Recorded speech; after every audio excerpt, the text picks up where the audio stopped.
Welcome to the podcast of the American Diversity Report, where we interview diverse change makers and world-renowned innovators. I'm Deborah Levine, editor of the American Diversity Report and your host. And with me today is Yuriy Bova. He is mayor of Trostyanets, a Ukrainian city just 20 miles from the Russian border that endured occupation for a month. Badly damaged in fighting with Russian forces almost 2 years ago, Trostyanets is one of 6 settlements being rebuilt in a pilot program to develop the skills and experience needed for a far broader reconstruction drive. Trostyanets is now in partnership with the city of Chattanooga, whose mayor, Tim Kelly, formalized a cooperative agreement with the war-torn Ukrainian city. Trostyanets is also part of Chattanooga's Sister Cities program, which hosted a recent reception celebrating these collaborations. That is where I met Mayor Bova and his lovely interpreter. And you are about to hear from them about the city's history, its importance, its historical monuments, and what it is doing to reconstruct from the devastation of the Russian occupation. I hereby give you Mayor Yuriy Bova. Яке історичне значення цього міста? Наше місто відноситься до історичних населених пунктів України. Воно офіційно засноване, вважається, в 1660 році, але на цій землі ще з першого століття нашої ери проживали скіфи, потім жителі Київської Русі. Тобто ця територія була дуже довгий час заселена. Дуже багато історичних знахідок ми знаходимо на цій території. І ця територія завжди відігравала дуже важливе значення в історії сучасної України, бо вона була якраз на кордоні між Україною і татарами тодішніми. І це був такий оборонний форпост, да? Тобто це був оборонний рубіж по річці Ворскла, за якою вже далі була інша територія іншої країни. І на цій землі люди кожне століття фактично боронили всю територію країни від нападів кочівників, татар там і інших противників, так само як ми сьогодні боронимо на нашій території від вторгнення російських військ. Тобто це дуже історична земля, і яка багата пам'ятками історії, архітектури. У нас залишилися і найдавніша будівля Слобожанщини, амфітеатр у вигляді такої фортеці, який у нас на гербі міста зображений. У нас є церкви історичні, у нас є інші пам'ятки і природи, і будівлі різноманітні. Але, як я сказав, вже найголовніше – це те, що знаходиться в нашій землі, де багато знахідок, пов'язаних з великими подіями різних періодів. І найважливіша була в 1399 році була битва на Ворсклі, на річці Ворскла. Це була найбільша битва середньовіччя, в якій Європа фактично вела битву проти татар. На жаль, тоді програла ту битву, і після цього устрій Європи був вкрай змінений. Литва, частково Польща, Україна, Київська Русь, і навпаки експансія пішла Росії. Тобто тут проходили певні історичні події, які впливали на подальший перебіг не тільки України, а і всієї Європи. І тому ми вважаємо, що це така велика історична земля. Trostyanets belongs to historical settlements. The first official mention of this town dates back to 1660, but the territory has been inhabited a long time before by Scyths and other tribes, and there are proofs of it. the city is located on the border between. It was located historically on the border between Ukraine and the Tatar kingdom, and it has been a defensive forepost. And every century, Ukrainians or the population of this settlement fought against Tatars, just like we are doing, just like we do today. We are fighting against the invaders. Historically, this land is rich with historic monuments. There is the oldest building of the region, the ancient amphitheater, which is depicted on the logo of the town. There are plenty of churches, but the most important are the excavation findings related to those historic times. And the most important event that happened around Trostyanets was the Vorskla battle of 1399. It was the battle in medieval times. It was a very important battle between Europe and the Tatar kingdom, and unfortunately, the European troops, unfortunately, Europe has lost that battle, and this affected the whole settlement in the European region. It affected the borders of Lithuania, Poland, then the territory of Kiev Rus, and this was led further Russian expansion. So it was a very important place then.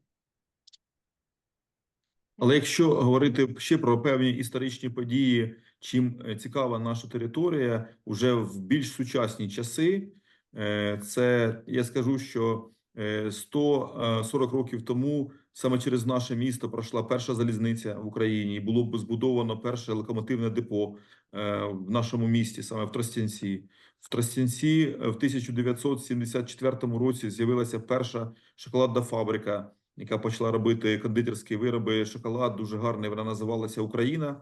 І пізніше це стала перша іноземна інвестиція в умовах незалежної України. І саме американська компанія Mondelez, на той час вона називалася Kraft Foods, вона викупила цю шоколадну фабрику. І я повторюся, це була перша іноземна інвестиція, яка показала роль міжнародних інвесторів у подальшій перебудові України. Тому ми цінуємо, як жителі міста, саме такий вклад у розвиток нашого міста, саме американської шоколадної фабрики. Звісно, ще багато історичних постатей. Чайковський у нас написав свою першу симфонію в нашому місті, увертюру до драми Островського «Гроза».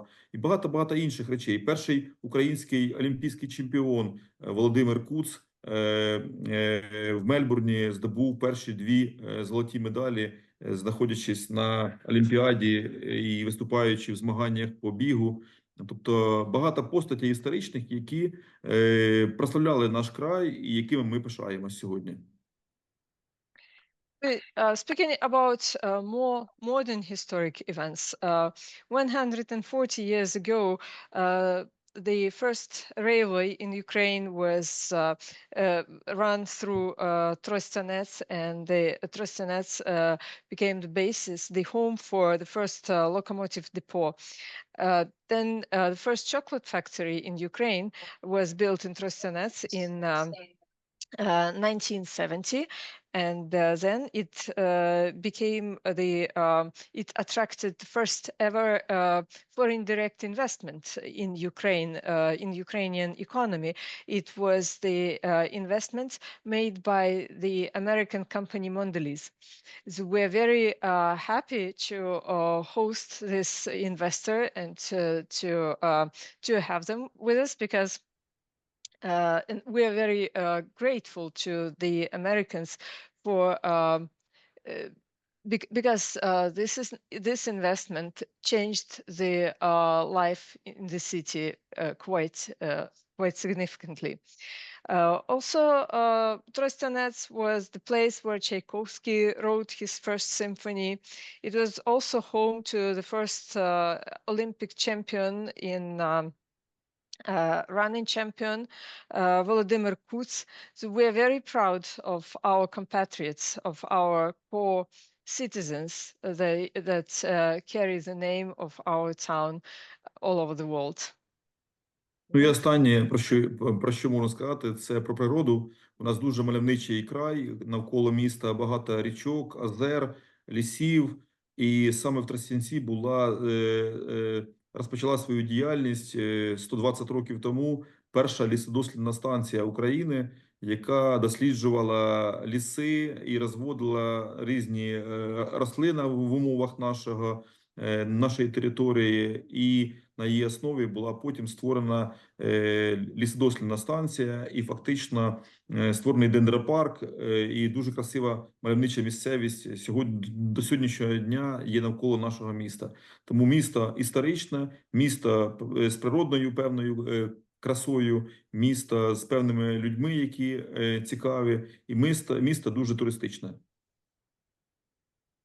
And the last but not least is our nature, because around the city we have very picturesque landscapes. We have green forests and rivers and nice landscapes. In Trostyanets, 120 years ago, the first forestry research station was founded, and they cultivated various plants and established an arboretum, which is the gem of the town today. So we are a historic place, we are a place for natural beauty, we are a place for wonderful people, and we are a good place for tourism. Sounds like it. It sounds beautiful and memorable. And by any chance, was there a Jewish community there at any time? Так звучить, коли вас слухаю, то запам'ятаю Тростянець надовго. Скажіть, будь ласка, чи є в місті єврейська громада? У нас є люди, які представляють, скажімо так, цю громаду, але якби вони не об'єднані в якусь, скажімо так, церковну громаду і так далі. Тобто це більше такі одиночні родини, які приїхали, поселилися на нашу територію. Well, we have some Jewish families living in the city, but they're not united officially into a community. They're just individual families that came and settled in our territory. Thank you. Thank you. Дякую. I asked because I have relatives who came from Ukraine, and we're always curious. Я запитую, тому що мої родичі переїхали з України, і нам завжди цікаво знайти. А з якого міста? Where did your relatives come from? I'm not sure of the exact city. I wish I were, but I thought they had mentioned Trostyanets, but it would have been a while ago, many generations. Я точно міста не назву. Мені здається, що вони згадували Тростянець, але це було багато поколінь тому так сказати зараз важко, напевно. В країні є кілька міст і сел, які мають назву Тростянець. Ми знаходимося на східній Україні, а є на західній частині України теж є Тростянець, і є в центральній частині України теж Тростянець в Вінницькій області. Ну і кілька маленьких сел, які мають теж назву Тростянець, бо назва походить з дуже давної давнини, і коли тростянцями називали такі сухі островки навколо водних об'єктів або заболоченої місцевості. І такі сухі місця, де можна було жити, їх називали тростянцями. А навколо росли такі, як камиші. От ви бачите, за моєю спиною на гербі нашого міста є такі от камиші. Це якраз є характеристика такої рослинності, яка присутня на цій території біля водних об'єктів. І от їх люди в старину називали тростянці. Тому і наш Тростянець, скоріше за все, походить назва саме з того, як люди приїхали, побачили цю територію, закохалися в цю територію, вона дійсно красива. Ну і назвали її от по тій назві, що це такий Тростянець, як територія, де можна жити. Actually, there are 3 Trostyanets in Ukraine, plus many villages. Our Trostyanets is located in the eastern part of the country. Then there is one in Vinnytsia Oblast, which is the central part of Ukraine, and there is also one in the western part of Ukraine, plus numerous villages. This name derives from the word which means a dry place in boggy areas with these water plants that are depicted on the logo behind Yuriy's back. I don't know the name of the plant actually, but you will guess the name of this plant. So that's where the name Trostyanets comes from. Thank you. Interesting. Цікаво. Indeed. So, being so close to the Russian border, you were occupied for a month by the Russian military, and the damage done must have been quite a bit. What did they do, and how have you managed it? Оскільки ваше місто знаходиться так близько до російського кордону, ви були окуповані протягом місяця російськими військовими, і, напевне, ця окупація завдала місту чимало шкоди. Скажіть, що вони зробили і як ви потім впоралися, як ви це приводите до ладу? Дійсно, ми дуже близько біля кордону. І 24 лютого 2022 року росіяни вторглися в наше місто буквально через кілька годин після початку масштабного вторгнення в Україну.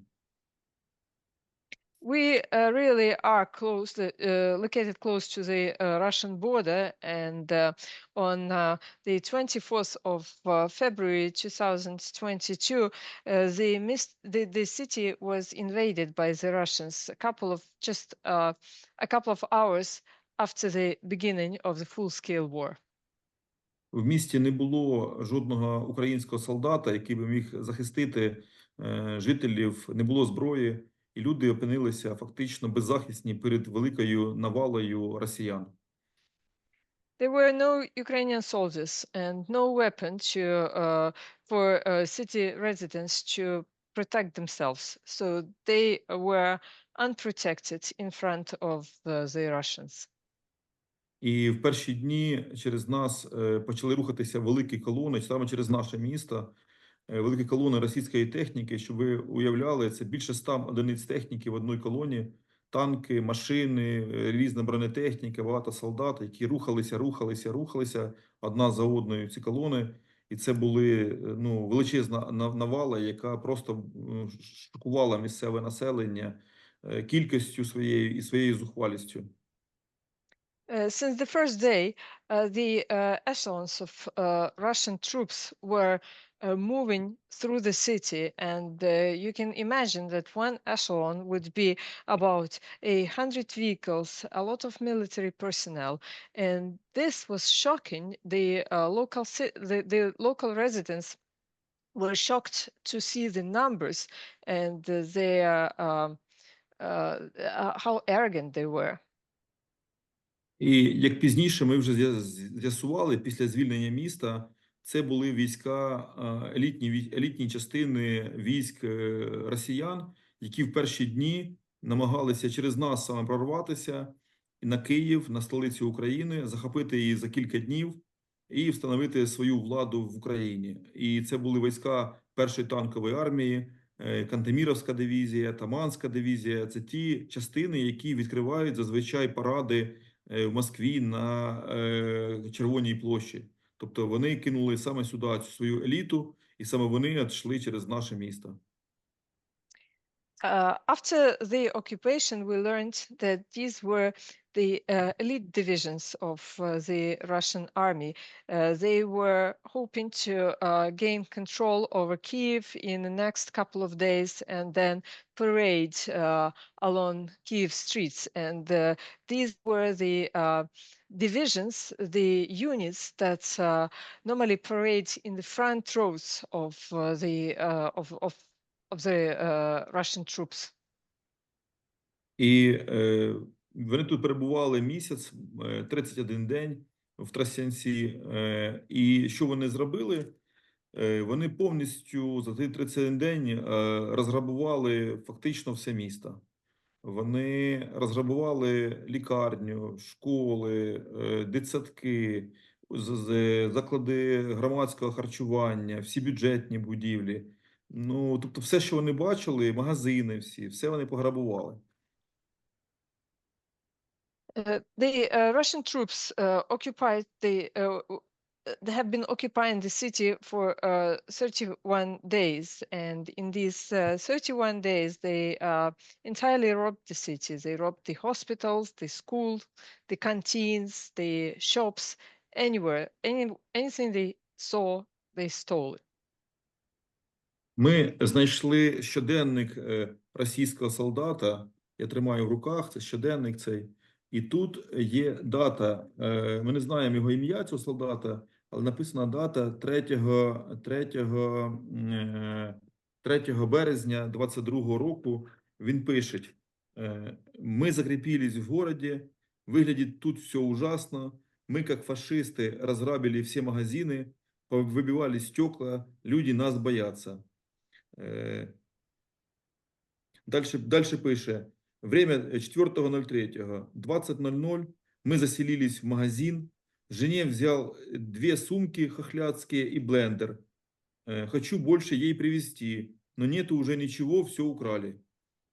Оце тут, ну далі тут ще й цікава така і малюнки є, тут він пише різні, і на малюнку, це намальований наш вокзал залізничний, і він пише, танки намальовані його, от, і в принципі він пише, що окупанти, тобто він сам пише, що вони окупанти, а не освободителі, як вони раніше завжди заявляли, що вони йдуть освобождати Україну.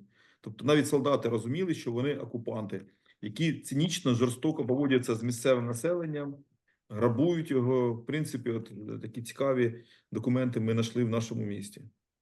I'm showing you the diary of a Russian soldier that we found after the occupation was over. And you see the first entry is on the 3rd of March. He says that he writes that we are like Fasci, like Nazi, because we rob everything, we steal things, we rob stores. But then on the next day, he writes that he wrote that we have settled in the store, and I took 2 bags for my wife and the blender, and I wish I could I could bring her more stuff, but unfortunately there is nothing more to take. There is nothing left to take. And you see there were some drawings by the soldier, and he drew a picture of the railway station and the tank pointing at it. And the inscription writes, occupants. So even the soldiers realized that they came there not to liberate, like they claimed, but to occupy. І саме страшніше, що ці окупанти вбивали наше населення. Було вбито 48 людей, безвинних цивільних людей. Хтось йшов в магазин, застрелили прямо на вулиці, хтось їхав в лікарню на велосипеді, розстріляли з російської бронемашини. Тобто багатьох людей вбили, багатьох людей закатували в катівні під залізничним вокзалом. І ще 18 людей ми не можемо знайти по сьогоднішній день. Тобто, де їх викрали, чи вивезли, чи вбили і десь сховали. Тобто, це люди, які просто цинічно вбивали місцеве населення. The most horrible thing that happened is that they were killing our people. They were killing our citizens. They killed 48 innocent civilians just for being there, for being out there in the street. Some person went out to the grocery shop. Other person went to see the doctor. Some people were caught, kept hostage, and tortured to death in the torture room, which was located under in the basement of the railway station. In addition to that, 18 people are still missing. We cannot find them. So they were killing innocent people. You know, this is a horrible story, just awful. And I know that you have been mayor of this city for many years, 17, perhaps more. How, Це жахливо. how Sorry. have you started to rebuild and create the city again? Це жахлива історія. І ви вже на посаді мера знаходитеся довго. Ви на посаді мера, наскільки я розумію, 17 років чи більше. Як ви почали відновлювати, відживляти місто? Я 19 років міським головою працюю. 6 разів мене обирали люди міським головою за цей час. І знаєте, було дуже багато праці вложено в розвиток нашого міста. І коли його звільнили 25 березня 2022 року, ми побачили просто спустошене місто. Ну, наприклад, таке, як у вас відбувається, от зараз у Флориді йде цей шторм, буревії, і там зносить будинки, розбиваються, без дахів стоять, без вікон, машини перевернуті. От те саме було в нашому місті. Все місто перетворене на суцільну свалку, будівлі порозбивані. В місті, щоб ви уявили, не було, у нас в бюджетній сфері не було жодного комп'ютера, бо все вкрадено. Не було світла, води, електрики, каналізація пошкоджена. Тобто, ну, все, що як місто жило, все було зруйновано. Можете уявити, не було жодної машини швидкої допомоги, бо їх росіяни розстріляли.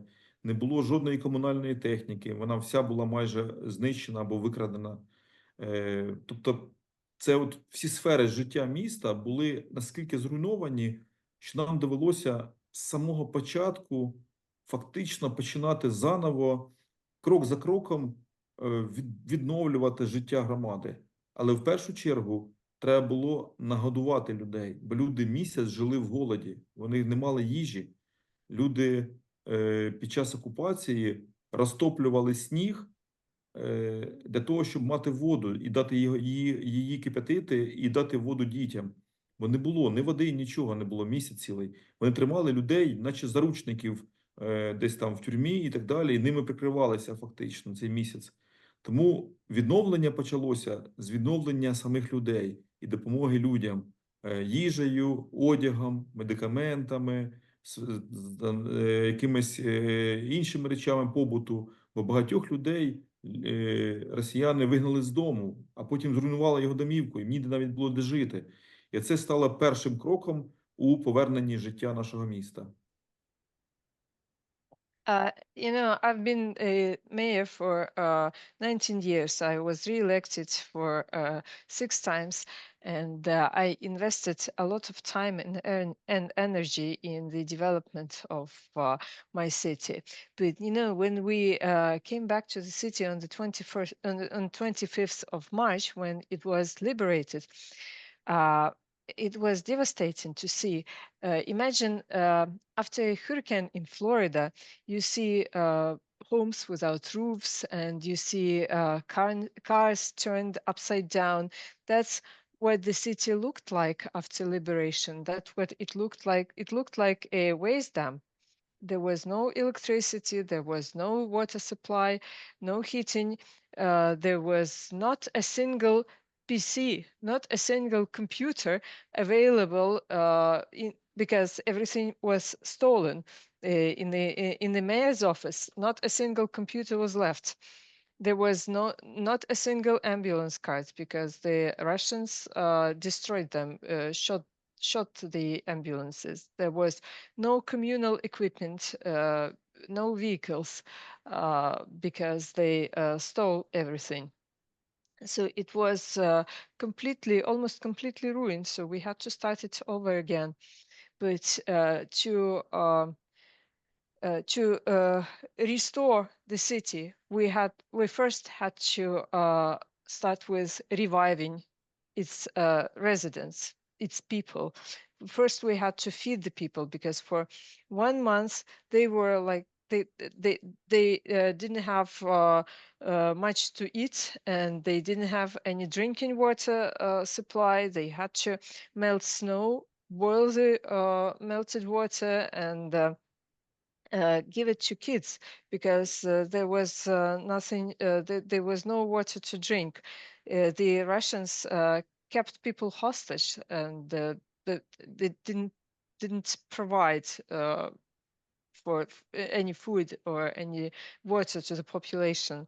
So we had to start our restoration with restoring people. Some people needed medications, some people needed healthcare, emergency healthcare.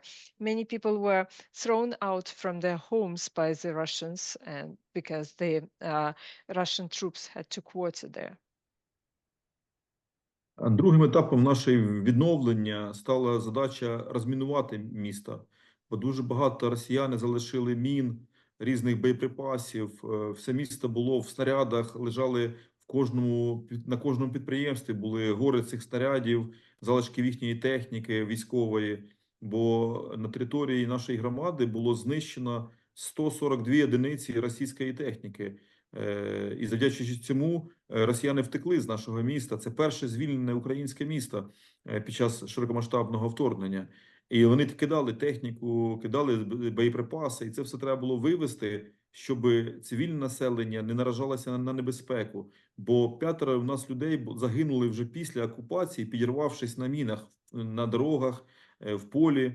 Електрики ремонтували мережу електрики і підірвалися теж машиною і так далі. Тобто це була задача зробити все, щоб місто було безпечне. The other stage was to demine the city, to remove the mines and the shells which were left after the occupation. There were a lot of military equipment left after the occupation, like 142 destroyed military vehicles. So we had to remove this, to clear this mine pollution, because 5 people after the occupation, 5 people died because of the mine explosion. Some people in the field, farmers in the field, and electricians, while they were repairing the electricity network, also died because of the explosions. Ну і третім напрямком нашої відбудови міста стала, звісно, відбудова житла людей, приватного житла, багатоквартирних будинків, які були спалені росіянами, і кожного бюджетного об'єкта, дитсадків, шкіл, будівель адміністрації міської, там транспорту, комунальних підприємств, щоб життя почало відроджуватися. І найголовнішою задачею було відновити нашу лікарню. Її росіяни розстріляли танками. Їм не сподобалося, що вона виглядає як європейський справжній заклад, і вони повністю її майже розбили, бо, щоб ви уявляли обсяг роботи, 480 вікон було розбито в лікарні. Тобто багато обладнання і всього іншого було пошкоджено. І наша задача була відновити цей заклад, щоб надавати людям медичну допомогу, щоб лікарі повернулися пошвидше додому. І це стало таким дуже великим викликом для нашої громади. The third stage was to rebuild, renovate the housing, like the private houses, the apartment buildings where people used to live. Also, we took care of municipal buildings, schools, kindergartens, the municipality itself, communal municipal companies. And one of our main goals was to renovate our hospital. The Russians didn't like it because they didn't like that it was so well equipped and well organized. So they shelled the hospital from tanks. And just for you to imagine the volume of damage, 480 windows were broken, and a lot of equipment was destroyed and heavily damaged. So we had to restore the hospital, renovate the hospital so that it could resume its operations, because otherwise people would be left without medical care, and people wouldn't come back to the city. І на сьогодні наша держава, побачивши, яка руйнація була в місті, а це саме більш пошкоджене місто на Сумщині, уряд України включив наше місто в пілотний проект по відбудові, щоб саме на нашому місті відпрацювати технології відбудови, стратегію відбудови, бо ми не хочемо відбудовувати те старе, що було, ну, в тому сенсі старе, да, які об'єкти будувалися ще за часів Радянського Союзу. Задача держави відбудувати нову країну після війни. І в тому числі наше місто такий приклад. І політика уряду і президента – це відбудовувати за принципом краще, ніж було. Більш енергоефективні, щоб були об'єкти, більш безпечні, щоб були об'єкти, і інклюзивні. Тобто були максимально пристосовані для людей. І така політика відпрацьовується сьогодні саме на нашому місті, і кілька об'єктів держава почала робити саме от з такими принципами. Це і кілька житлових будинків великих, це і лікарню ту саму, і автодорогу, яка була розбита, і ЖД-вокзал, який був розбитий. Тобто кілька об'єктів, державна політика сьогодні реалізовується на цьому прикладі в нашому місті. Today, the government of Ukraine, since Trostyanets was probably one of the most heavily damaged cities in Sumy Oblast, the government of Ukraine included Trostyanets in the pilot restoration, in a pilot project on restoration. But the task is not to rebuild the facilities like they used to be before. The task is to build new facilities, better facilities, because we don't want to go back to our past. So the motto is the task set by the government is build back better. So the new facilities that we rebuild need to fit three criteria. It is energy efficiency, safety, and inclusion. Under this pilot project, the government already helps us to rebuild several facilities, like our hospital, the main road that was heavily damaged by the Russians, and some other facilities as well.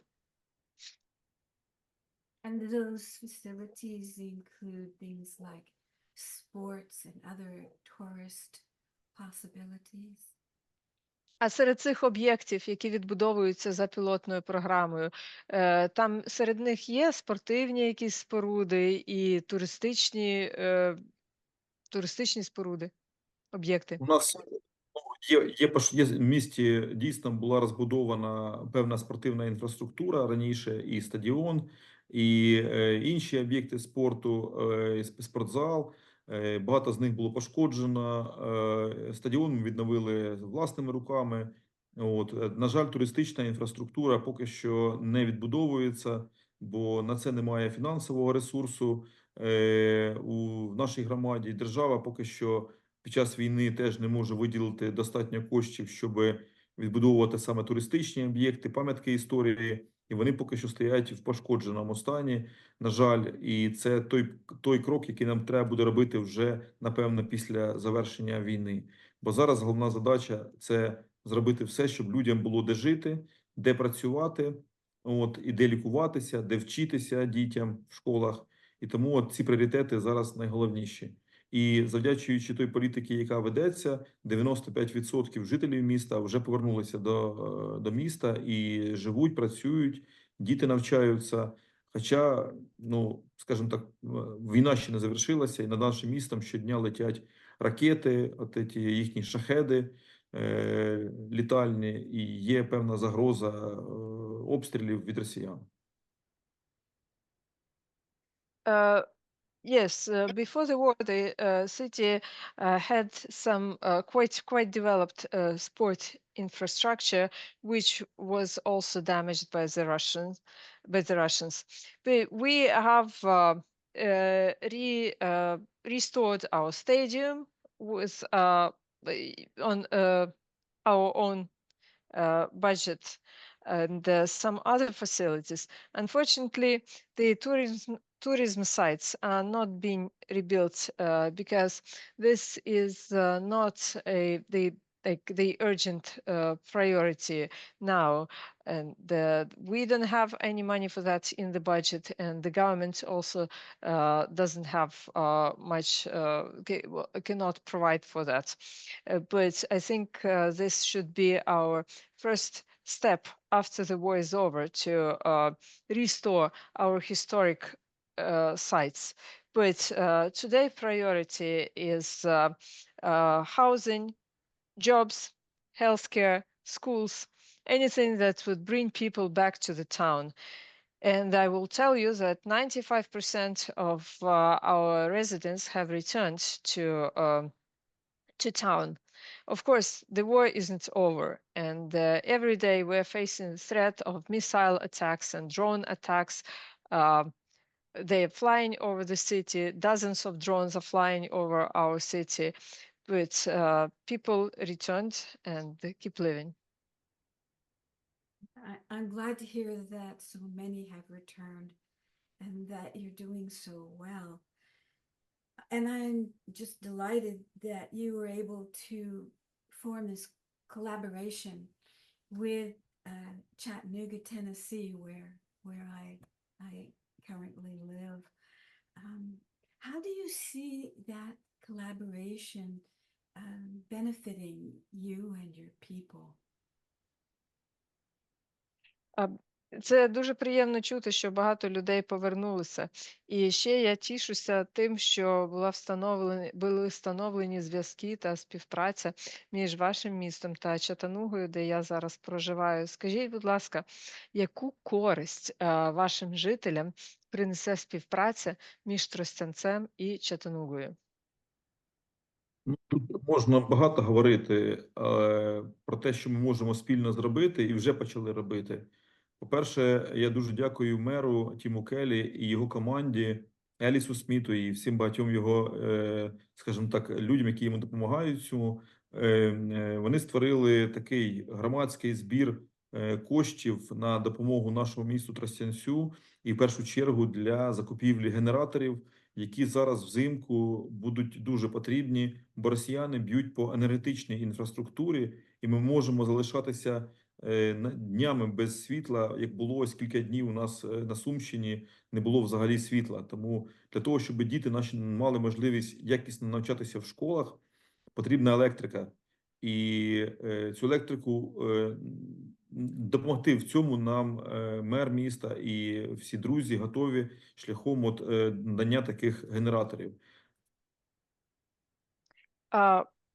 Here many things we can talk for ages about the possibilities of cooperation between Chattanooga and Trostyanets, and much can be done, and many things have already started. I'm very grateful to May Kelly and his team, Alice Smith and others, because they launched donations from from the citizens to raise funds for generators. Generators will be very necessary because the Russians are aiming mainly at energy infrastructure of Ukraine, and quality schooling for our kids is impossible without electricity supply. So generators will ensure that school continues. І тому кожен житель міста Чатануги, по суті, може доєднатися до цієї чудової ініціативи. Вона називається Чатануга-Україна.орг, і свій вклад теж внести в те, щоб Україна енергетично була захищена в першу чергу. Але в другу чергу ми прагнемо отримати знання від вас, від вашого чудового міста. Ми дуже схожі, ми різні по чисельності, але ми дуже схожі по настроям розвитку, по стратегії розвитку. У нас однакова філософія розвитку міста, і ви, і ми розвиваємося за принципом місто краще для проживання, для роботи і для відпочинку. Тому ми однаково мислимо, але звісно, ви попереду нас в економічному розвитку, в соціальному розвитку, в залученні туристів. І ми були в вашому місті і були вражені тим, як чітко працюють у вас ці всі механізми, як ви вже розвинули свою територію свого міста. І ми побачили кілька напрямків, де ми можемо бути, скажімо так, корисними один одному. So every Chattanoogan can join this initiative. You can find it on the website Chattanooga-Ukraine.com, and we are very grateful for that. But the main thing is that we hope to share with you the knowledge, to get to learn from you, and to see your best practices that you apply in your city. We are quite different in the number of population, but we are similar in terms of strategic development. Like Chattanooga, Trostyanets is also aiming to be a better city to live, work, and rest. Of course, you are far ahead of us in terms of city development, but when we visited Chattanooga, we were impressed how your systems work, and this is where our city can benefit from this cooperation. І, наприклад, ми побачили, що в галузі освіти ви дуже якісно робите кроки по стратегії розвитку освіти до 2030 року.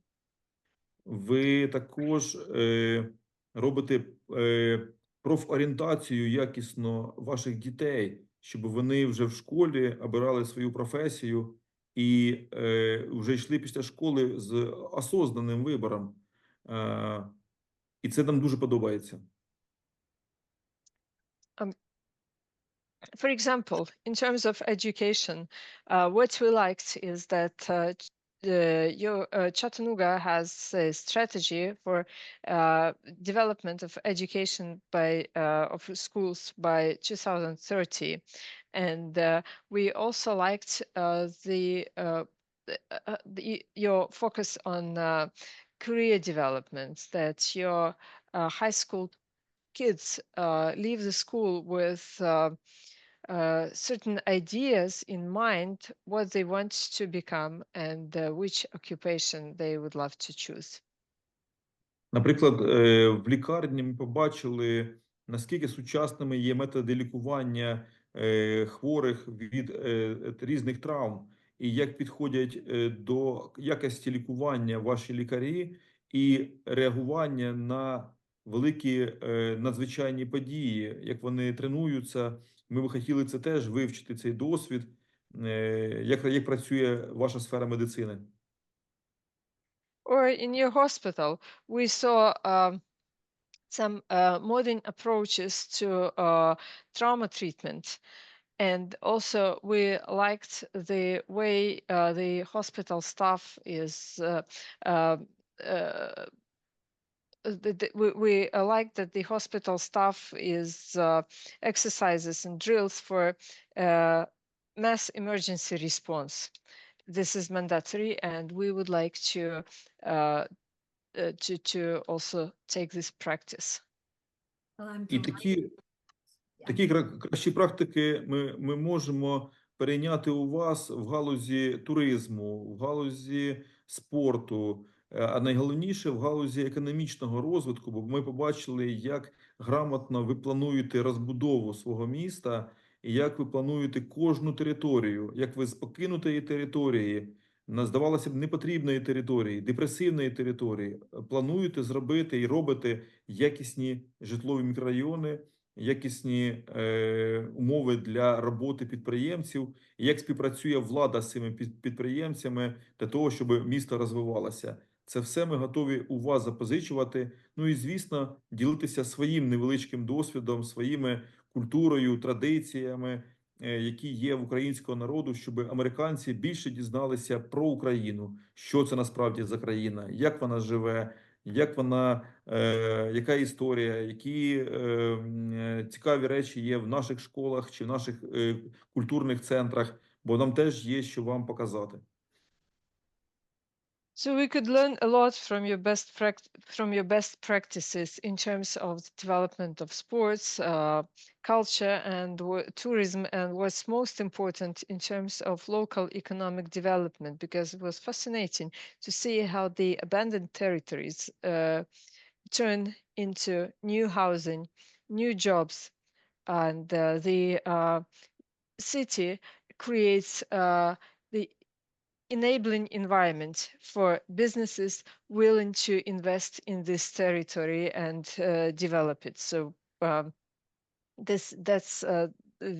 was very good to see. And on our part, of course, we could share our experience, and we would like to tell the Americans, the Chattanoogans, more about Ukraine. We would like you to know more about us, about our culture, about how we live, and what we are and what we do. Wonderful. That's a great exchange. And yes, Chattanooga is a kind of model for transformation these days. When I first came here 25 years ago, it was very small, and it has grown. And we have all learned along the way, and it's wonderful to share with you. Before we finish, is there anything else you would like to add? Це був би чудовий обмін досвідом і обмін практиками. І Чаттануга дійсно є прикладом таких значущих трансформацій, тому що коли я переїхала в Чаттанугу 25 років тому, то це було маленьке місто, і на моїх очах, на очах моїх співгромадян воно розвивалося і зростало. Скажіть, будь ласка, перед тим, як ми завершимо нашу розмову, чи не хотіли би ви щось додати? Ну, я хотів би наприкінець нашої розмови подякувати і вам в першу чергу за цікавість до нашого міста і до України, і подякувати всім американцям, всьому американському народу за підтримку України. Ми бачимо, що ви з нами. Ми віримо, що ви з нами будете з Україною до кінця, до нашої перемоги. Бо нам важливо відвоювати всю нашу країну, захистити наших дітей, наші родини і відновити справедливість у світі, щоб мир був на нашій землі. І Америка сьогодні є гарантом цього миру, і спокою, і демократії, в тому числі. Тому в нас одні цінності, і одна на двох буде перемога. Тому я за це хочу вам подякувати кожному з вас, кожному американцю, хто підтримує сьогодні Україну. At the end of our dialogue, I would like to thank you for your interest to our town, and I would like to thank each and every American for your support, for you standing with us, and we have faith in you that you will be standing with us until we are victorious. This victory is absolutely necessary to restore justice and peace, global peace. And since the United States is the garant of the global peace, we believe in you, and together we will win. This will be our common victory, shared victory. Oh, I do believe that's the case, and I certainly hope so. And I would love to have another conversation with you in about, say, 6 months to see how you're doing, how the city has made progress, and that would be just wonderful, not just for me, but for all of us here in Chattanooga and hopefully in your city too. Yes? Я вірю, що саме так і буде. І я хотіла би запропонувати вам знову зустрітися і поговорити через 6 місяців. Я хотіла би послухати, як у вас справи, який у вас прогрес. І я думаю, це буде цікаво всім нам. Я вам скажу, що після приїзду я набрав наш Сумський університет, який розташований неподалік нашого міста, 40 кілометрів всього, і там багато навчається дітей з нашого міста. І ректор університету з задоволенням прийняв запрошення вашого університету з міста Чаттануга, щоб вони поспівпрацювали. Ми на днях на наступному тижні спробуємо провести перший онлайн першу зустріч і потоваришувати у 2 університети з Сумської області і з вашого міста Чаттануга. І так я переконаний, ми спробуємо зробити з кожною сферою, як я сказав, уже там туризму, економіки, підприємництва і бізнесу, і багатьох інших сфер освіти, бо всі наші жителі дуже щирі і дуже зацікавлені, щоб отримати від вас найцінніший досвід, як можна швидко збудувати нову процвітаючу Україну. Саме заради цього сьогодні гинуть наші хлопці, щоб Україна була іншою. I will tell you Іншою that країною з якісними умовами для життя людей. I will tell you that after coming back home from the United States, from my trip to the United States, I called the rector of Sumy University, and he gladly accepted the invitation to cooperate with University of Tennessee in Chattanooga. So soon they're going to have the first online meeting, and in this online meeting we hope to bring together 2 universities, and we hope to do the same in all other sectors because our citizens are keen to learn from your experience how we can quickly build back a new Trostyanets and a new Ukraine. New Ukraine, a better place to live. And actually, this is what our soldiers are dying for now. They want to have a better Ukraine. They want that Ukraine becomes a better place to live.